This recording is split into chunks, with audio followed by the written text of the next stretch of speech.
vamos a tener un tiempo de reflexión bíblica en esta tarde. Y quiero llevaros a un pasaje conocido del Evangelio de Mateo, justo al terminar el Sermón del Monte, Mateo capítulo 8.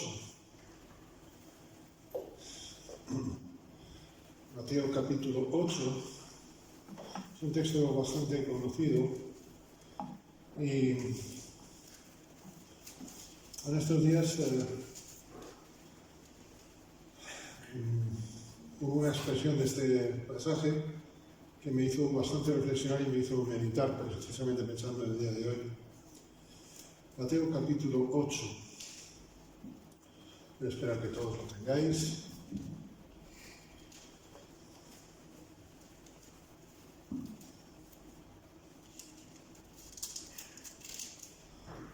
Mateo 8, del 1 al 4. Cuando descendió Jesús del monte, le seguía mucha gente. Y aquí vino un leproso y se postró ante él diciendo: Señor, si quieres, puedes limpiarme. Jesús extendió la mano y lo tocó diciendo: quiero, sé limpio. Y al instante su lepra desapareció. Entonces Jesús le dijo: mira, no lo digas a nadie, sino ve y muéstrate al sacerdote y presenta la ofrenda que ordenó Moisés para testimonio a ellos. Me gustaría pensar en tres aspectos en un momento final, después en un cuarto aspecto al final. En primer lugar, el escenario. Es bueno a veces situarnos, ponernos en el escenario.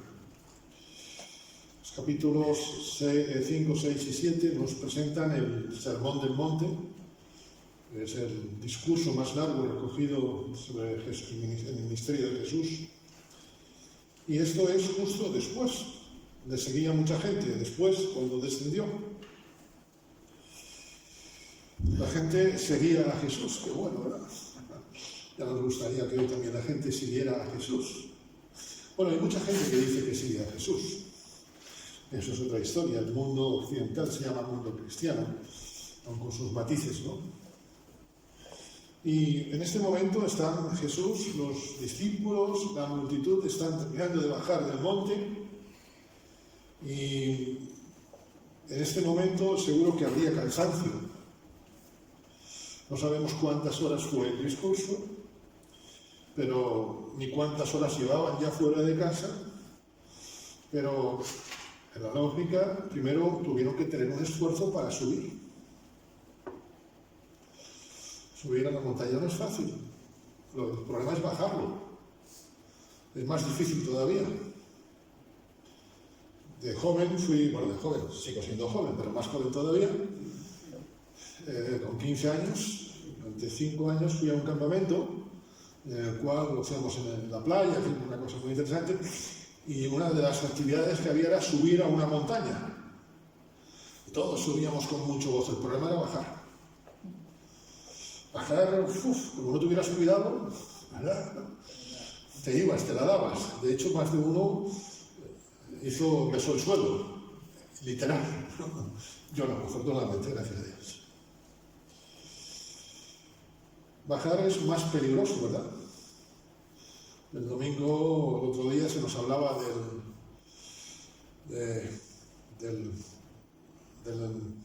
hablaba Eduardo, ¿verdad? No, Milton, el domingo, el jueves pasado, sobre el buen samaritano, aquel hombre que descendía de Jerusalén a Jericó. Es muy interesante. Descendía del sitio santo al sitio donde se suponía que no estaba el pueblo de Dios.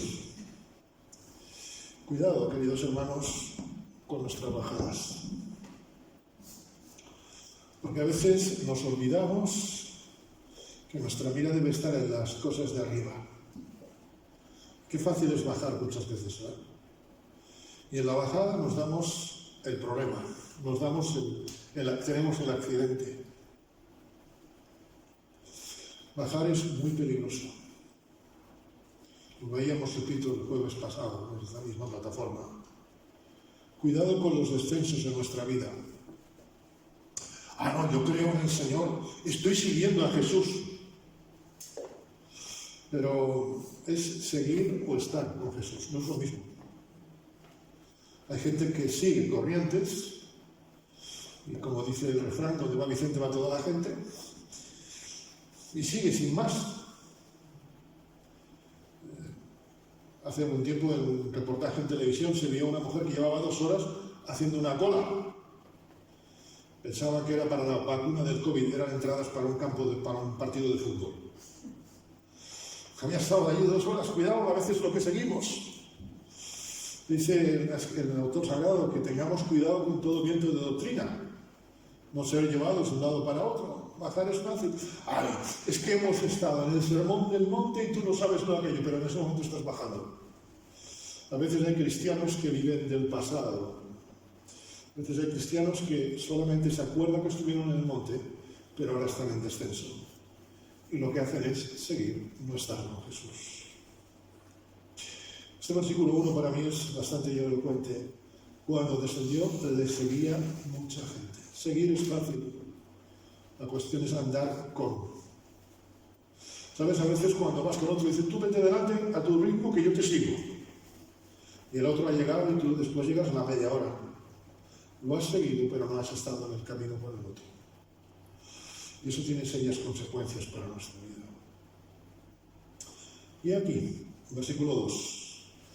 Después de ver el momento, el escenario, nos encontramos con una diferencia bastante singular. Versículos 2 y 3. De aquí vino un leproso y se postró ante él diciendo, Señor, si quieres, puedes limpiarme.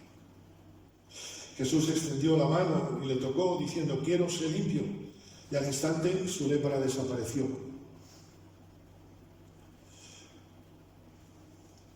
Mucha gente le siguió, pero solamente hubo uno que se postró ante Jesús.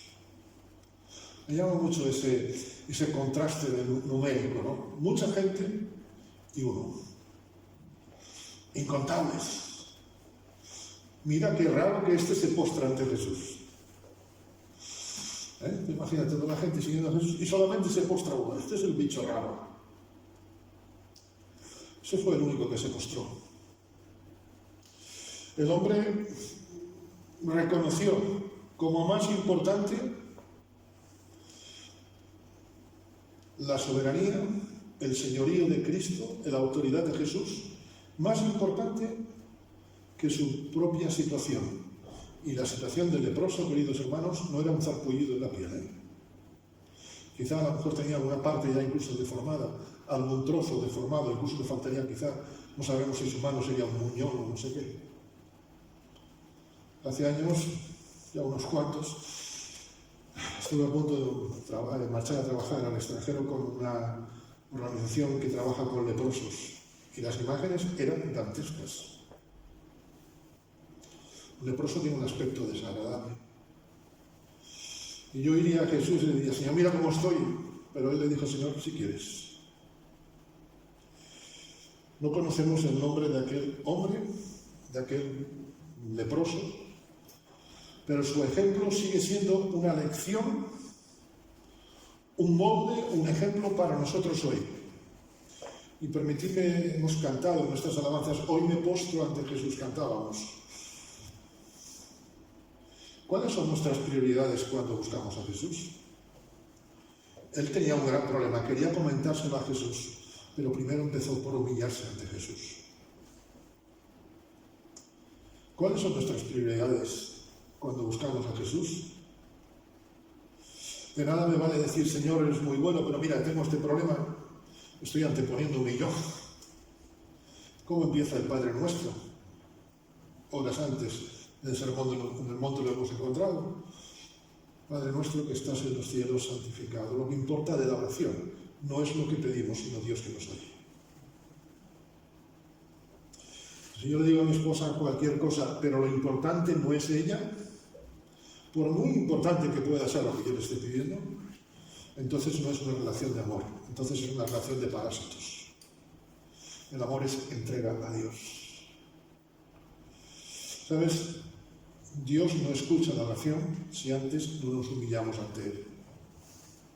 En el Sermón del Monte esto lo vemos y no voy a entrar en detalles ahora. Es que no es fácil.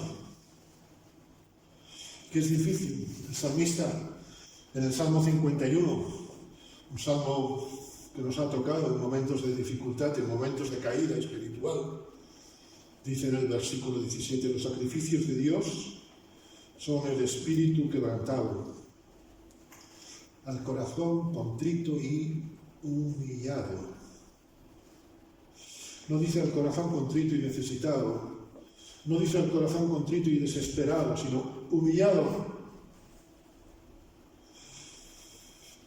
La humildad es el motor de la oración, permitidme, es el sello, si pudiésemos decir, de una carta, que la comparar la oración con una carta, el sello sería la humildad. Una carta sin sello no llega. Una oración sin humillación no llega al trono de Dios. Llega muy arriba, es decir, al techo del local, pero nada más. El hombre aquel no exigió nada. Señor, si quieres, yo hubiera ido con toda la gente que viene, con el poco tiempo que tengo seguramente, con lo mal que estoy. Señor, estoy leproso, límpiame. Le dijo, Señor, si quieres. Señor, no exigió nada. Esto va en contra de muchos que hoy en día exigen a Dios. Hacemos un trato con Dios. Les falta poner una pistola al pecho de Dios. Permitidme la expresión, lo digo con todo respeto. Cuando uno reconoce de forma práctica la soberanía, la autoridad de Dios, le habla con amor a Dios. Porque el amor, ¿sabéis una cosa? El amor nunca exige, el amor siempre da. Exigimos, Señor, que se haga esto. Eso no es la oración del leproso. Tampoco se puso el hombre a contarle su triste vida. Nos podemos imaginar cómo sería la vida de este hombre, ¿verdad? Despreciado de la sociedad, incluso de la familia, aislado. Cuando se acercaba a una población tenía que tocar la campanilla para que la gente huyese, vaya que se contagiaran, etcétera, etcétera, etcétera. Si yo vengo con esto, seguramente me diría, Señor, pero tú sabes todo lo mal que yo estoy. Señor, tú no sabes. ¿Acaso el Señor no conocería todo? ¿Acaso el que tenía todo el poder no tenía todo el conocimiento? ¿Sabes? Más importante que lo que pedimos, repito, es Dios que escucha nuestra oración. Y algo que aprendo de este hombre. Solamente cuando no exigimos, somos bendecidos. No exigió nada. Dijo, mira, Señor, si quieres, yo sé que tú tienes poder. Y a veces decimos, Señor, sabemos que tienes poder para hacer esto, por eso te pedimos. Señor, si quieres, lo del poder ya lo sabemos. A mí permitidme la expresión, me derrite este hombre. Y recordaba la parábola del fariseo y el publicano, ¿recordáis? Otro hombre despreciado de la sociedad. El publicano, estando lejos, no quería ni aún alzar los ojos al cielo, sino que se golpeaba el pecho diciendo, sé propicio a mí, pecador. Mira, Señor, yo no me lo merezco, estoy leproso. Hemos orado en esta noche que el Señor nos encontró. No lo merecíamos. Y si no merecíamos la salvación, tampoco merecemos lo demás. Dios nos lo da porque quiere. Yo me postro, cantábamos, ante Jesús. Y es duro, ¿verdad? Postrarnos, porque postrarnos es reconocer cómo estamos. Y como decía, la frase que a mí en este versículo me tocó en estos días, me hizo pensar, Señor, si quieres, puedes limpiarme. Y yo pensaba, ¿qué lepras tengo yo? Esta tarde, en esta sala, estamos una manada, permitidme la expresión, un grupo de leprosos. Cada uno de nosotros tiene una lepra. Nadie es perfecto, ¿verdad? Cada uno de nosotros tiene una lepra. En nuestra casa, yo tengo un gran problema, no con Marisa, sino con su marido. Yo tengo una lepra del carácter. Lo reconozco. Todos tenemos nuestro carácter, ¿sí o no? No le voy a preguntar a las esposas sobre los maridos, ni a los maridos sobre las esposas, no os preocupéis. Ni a los padres sobre los hijos, no os preocupéis. Pero yo estoy seguro que todos tenemos problemas de carácter. Yo de hecho de niño oraba, Señor, toca mi carácter. Porque si ahora soy así, me imagino cómo era de niño, cuando mi padre me enseñara a orar por eso. Un cardo borriquero, ¿no? Vamos, así. ¿Qué lepras hay en tu vida hoy? ¿Qué tristezas hay en tu vida hoy? ¿Qué lepra del pasado? ¿Qué herida del pasado hay en tu corazón, mi hermano, mi hermana? A veces hay heridas por cosas que nos hicieron, por cosas que nos dijeron, por cosas que no nos hicieron, por cosas que no nos dijeron, por cosas que hice, por cosas que no hice, por cosas que dije, por cosas que no dije.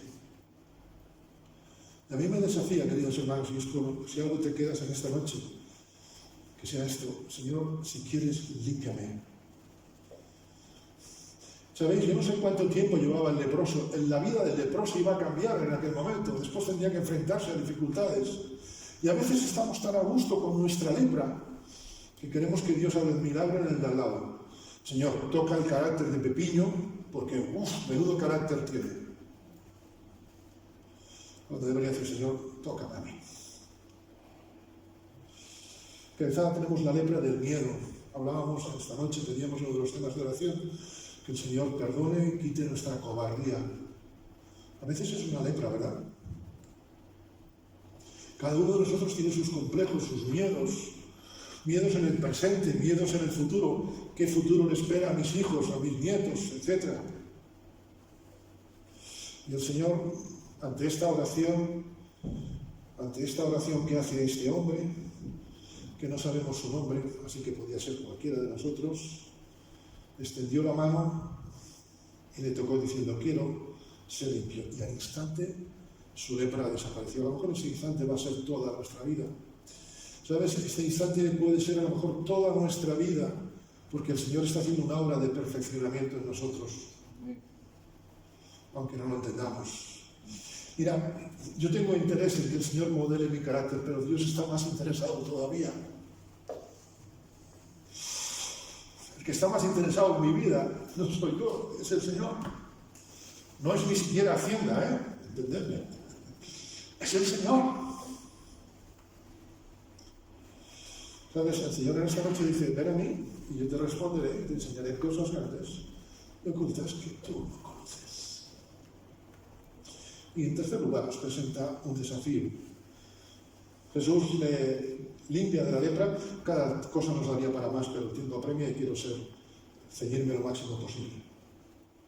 Jesús le dijo: mira, no lo digas a nadie, sino ve, muéstrate al sacerdote y presenta la ofrenda que ordenó Moisés para testimonio de ellos. No se lo digas a nadie. Quisiera detenerme un momento en esa frase. No se lo digas a nadie. Si tú has hecho un milagro en mí, Señor, ya me dices que no se lo diga a nadie. Otra vez sanó Jesús a uno y le dijo: vete a tu casa y cuenta a los tuyos. Déjate de gaitas por ahí, tus amigos. Vete a tu casa. Mira, el leproso, ¿sabe? Tenía que hacer solamente una cosa: vivir como sano. Su ropa ya tenía que deshacerse de ella, tendría que, en fin, buscar. El leproso no tenía que decir que había sido limpiado. Ya la gente lo veía. No necesitaba. Cuidado, porque a veces podemos caer en la sutil trampa de presumir de lo que Dios ha hecho en nosotros, en vez de vivir lo que Dios está haciendo. El auténtico y genuino cambio de nuestra vida no es lo que contamos, ni lo que presumimos, sino que el auténtico cambio de nuestra vida se manifiesta en nosotros sin palabras. Vosotros notaréis si llevo desodorante o no. El sudor se nota, ¿verdad? No lo puedes ocultar. Y también si te has echado un perfume, lo sabes. No hace falta venir aquí diciendo: eché eau de colonie. En francés, que suena más bonito, ¿verdad? Eau de colonie. La gente te huele y sabe si tienes eau de colonie o eau de sobaqué. ¿Me entendéis? Y yo no puedo venir aquí diciendo: uy, no, hoy, hermanos, hoy me siento como un avión, el alerón me huele. No. Me lo van a notar. Cuando hay un cambio genuino en mi vida, en todos los sentidos, los demás lo van a notar. ¿Qué se decía de los primeros discípulos de Cristo? Se les notaba que habían estado con Jesús. Después ya se encargaron de proclamarlo. No se trata de vivir en secreto, sino de vivir como nuevas criaturas, queridos hermanos. Dios no nos mejora la vida, Dios la transforma. Dios no nos hace un cambio, Dios no nos hace un cambio, por así decir, estético. Dios nos transforma. Y ve y muéstrate al sacerdote y presenta la ofrenda que ordenó Moisés para testimonio a ellos. No voy a leer el capítulo entero, os animo a leer el capítulo 14 de Levítico. Y vemos cómo tenía que ser el proceso cuando había un leproso, cómo tenía que matar los palominos, etcétera, etcétera. Es muy interesante este capítulo 14 de Levítico. Pero creo que esto tiene un mensaje más profundo que una cuestión ritual o de conforme a la ley. El hombre tenía que ser responsable. No por estar sano, ya tenía que dejar ya le daba derecho a ser irresponsable. Cumplir nuestras responsabilidades es el mejor testimonio que podemos dar. Dice, para testimonio a ellos. No se trata para que tú presumas de que estás limpio, sino para testimonio a los que no creen, a aquellos que solamente están siguiendo, pero no se están mostrando. Jesús más tarde diría, bien, buen siervo y fiel, sobre poco has sido fiel, sobre mucho te pondré. Entra en el gozo de tu Señor. La fidelidad al Señor siempre trae gozo. ¿Recordáis? En la parábola de los talentos hubo uno que no hizo nada y aquel dijo, echadle de las tinieblas de afuera. La desobediencia a Dios siempre trae malas consecuencias. Concluimos. Todos somos leprosos. Todos hemos pecado y estamos destituidos de la gloria de Dios. Todos somos leprosos. Un hombre anónimo nos deja un ejemplo con nombre propio, valga la expresión, 2000 años después. Alguien escribió en mi casa donde me crié, teníamos un libro de firmas de la gente que nos visitaba. Nos visitó muchísima gente con los años. Y alguien escribió, yo no recuerdo quién fue, pero escribió, a veces ponía una dedicatoria y a veces alabando la buena mano cocinera de mi madre, en fin, el buen tiempo, satisfacción espiritual. Pero recuerdo que alguien escribió una frase, no sé quién fue: tenemos una vida que poco dura, solo lo que hacemos para Cristo perdura. Este hombre todavía perdura su testimonio hoy en día.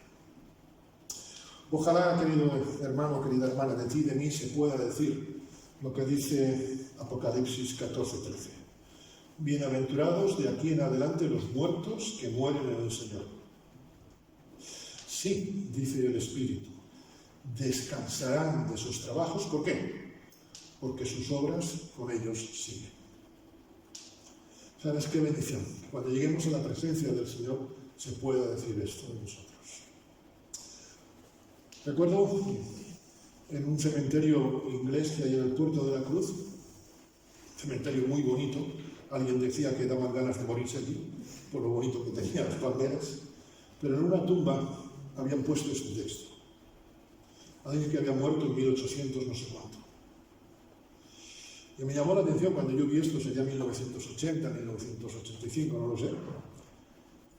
Pensar que alguien que había estado quizá un siglo y pico allí antes, se podría decir eso. ¿Cómo habría sido la vida de ese hombre, verdad? Yo sé cómo fue la vida del leproso y sé cómo puede ser tu vida y la mía si imitamos al leproso. Que el Señor os bendiga.